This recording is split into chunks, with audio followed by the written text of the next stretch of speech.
Alrighty, fanboys and fangirls, on today's episode we're going to focus only on the iPhone 13 lineup, most notably the Pro Max and also the other iPhone 13 lineups. We're going to take a look at the colors, the camera specs, the updated design, everything that we've heard so far, but we're going to give you a little bit more of an update on the story as we have more information, and we're going to talk to you some measures that Apple are taking to try to keep their leaks under wrap, and I'm going to tell you why that might be a little bit overboard. All that on today's episode, so stay tuned.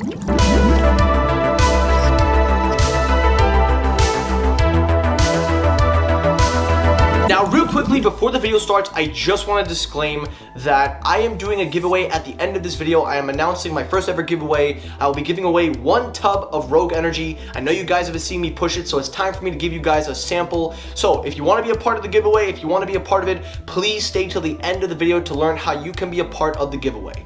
All that out of the way, let's get it going. Point number 1, the main story, the iPhone 13 lineup. Now, this story is going to have a lot of different things going in several different directions. We're going to try to keep this organized as possible, and I'm going to try to keep this on flow. This is going to be a very short episode today, so I definitely hope you guys can stay tuned through the end, again, if you want to be a part of the giveaway.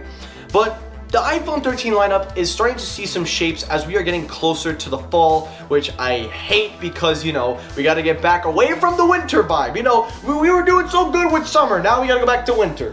But anyway, the iPhone 13 lineup is going to consist of the following. We have the iPhone 13, the iPhone 13 mini, the Pro, and the Pro Max. Starting with the iPhone 13 and 13 mini, it seems it's safe to say that Apple is going to keep the formula very similar. They are going to retain the same size in terms of the screen ratio. However, we are expected to see some new colors debut.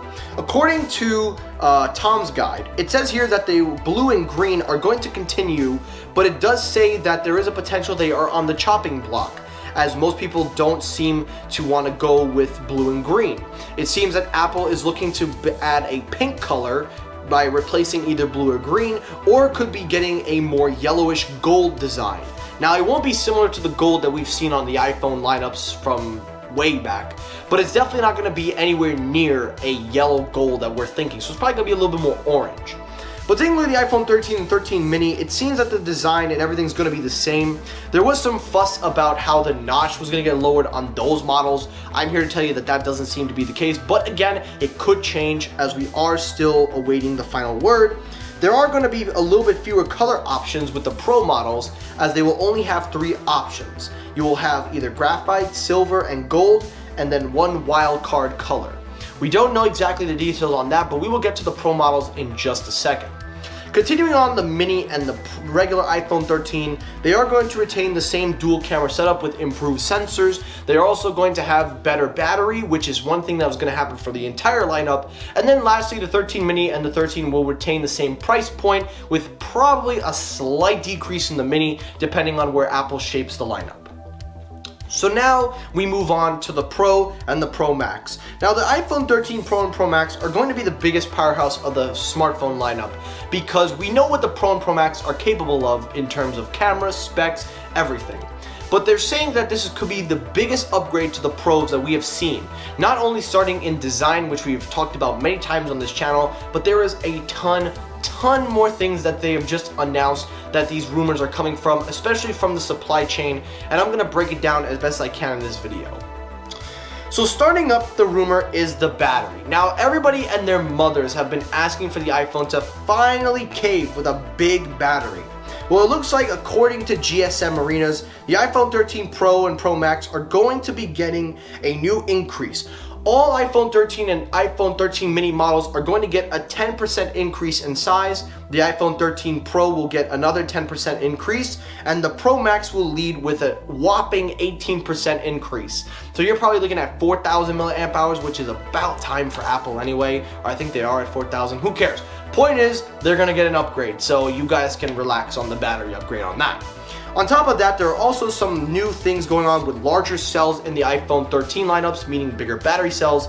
Of course, we do know about the concept of the iPhone 13. We do know that it is going to have a smaller notch. We do know that Apple is going to increase the camera bump, though we didn't know exactly how big that camera bump was going to be. But we have a little bit more information on the camera housings, because according to some concepts of the iPhone 13 Pro, based on the leaks, of course, from prior, it seems that the camera bump will be a much thicker than the iPhone 13 lineup that we were seeing. It looks like we are going to see more, and that is pretty key when it comes to the iPhone. So I think we can safely expect a real big upgrade in performance, but also in the camera performance mostly. Taking a look further, we do see that the smaller notch is going to house a better display, as the rumored display size is going to be notably a quote-unquote, at least from what the rumors are saying, a 6.8-inch display. So we're about to break the 7-inch mark, so that's pretty insane. The Pro model will be around the same size as well. And then lastly, of course, the design of the phone is going to be similar. Now, we do expect it to have, of course, bigger battery and, of course, more expanded 5G support. So we're going to have to wait on the 5G area of the iPhone 13, but that is really the latest of the rumor mill from what we have gotten from the iPhone 13 lineup. And I'm here to tell you guys that while I do see these being some substantial upgrades, just like every year, I don't feel like this is really an iPhone 13 update. While it is giving a lot more than what we've seen, it feels to me more like an S upgrade rather than a full iPhone 13 lineup. I don't understand why Apple dropped the S line, because honestly the S line was, of course, more of an incremental upgrade. This is kind of in that same direction, but I wouldn't necessarily rule it out either, because we do see that Apple has a pattern of bringing back the S line when they feel like it. Of course, it started with the 10, then they did the 10S, then they did the 11, then the 12, and now the 13. So it's possible we might not see the S line make its return, but I would like to see the S line come back. But it feels to me more S rather than a new flagship like how Apple used to do it. So you had iPhone 3G, then 3GS, then 4, 4S, 5, 5S, 6, 6S, 7, 7S. Well, they never really got to 7S. So iPhone 8, iPhone 10, and then 10S. The point is, I'm so sorry. The point is, this feels more like an S upgrade to me, in my opinion. But of course, people disagree with that, and you're more than welcome to disagree. So I'm gonna leave it off by saying this. I think that the iPhone 13 lineup is going to bring a lot more, and the more rumors coming in, the more we can kind of track and see where this phone is headed. But I also think that this feels to me more like an S upgrade, and now we lead into our giveaway. That is how you guys can be a part of the giveaway. If you want to get yourself one free tub of Rogue Energy based on the flavors of my choosing, all you gotta do is be subscribed to the channel. Make sure you are subscribed, you got those notifications turned on, and all you gotta do, if you wanna be a part of this giveaway, you gotta comment your thoughts down below. Let me know, what do you think of the iPhone 13 lineup based on the rumors we've heard today? Basically, let me hear your thoughts. What do you think of it? What do you think the lineup's gonna shape up to be? But most of all, what are your thoughts and impressions? The best response, the best comment, or basically will be drawn. We'll basically base it out based on a poll, whatever. But I will figure that part out. But basically, all you gotta do is comment your thoughts down below. And the more comments and the more subscribers we have, then I will announce the winner of the giveaway. I'll see how we break that down later on. But realistically, all you gotta do is these 3 easy steps: subscribe, notifications, and comment your thoughts down below. The best comment or the best comment selected out of all of them will be the winner of the giveaway. So that is it. Thank you all for watching. I really hope you enjoyed this episode. If you did, hit the like button. If you disliked the video, you can hit the dislike button to help circulate my videos as well. As always, everyone, thank you so much for watching. I'll see you all in the next episode. Have a great rest of your day. Take care, everyone. Stay safe, and